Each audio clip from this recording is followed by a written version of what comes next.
হুম।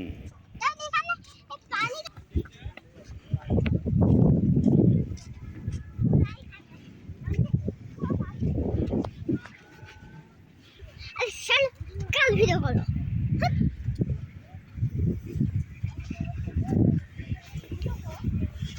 তোমার ভিডিও করতেছি তখন যে কাল ভিডিও করতেছেন না, তখন আমি ওই যে ইন্ডিয়াটা করতেছিলাম, আর বাংলাদেশের পতাকা। কেন ইন্ডিয়াতে করবে? কারণ তুমি যে ইন্ডিয়াতে আসছো, এটা বন্ধুদেরকে দেখাতে হবে না তোমার? না দেখাতে হবে না না, কেন? ওরা তো বুঝে গেছে আমি ইন্ডিয়াতে আছি, আমি হাত দিছি, ওই তাদেরকেই তো বুঝে যাবে। ও, বুঝতে পারছি।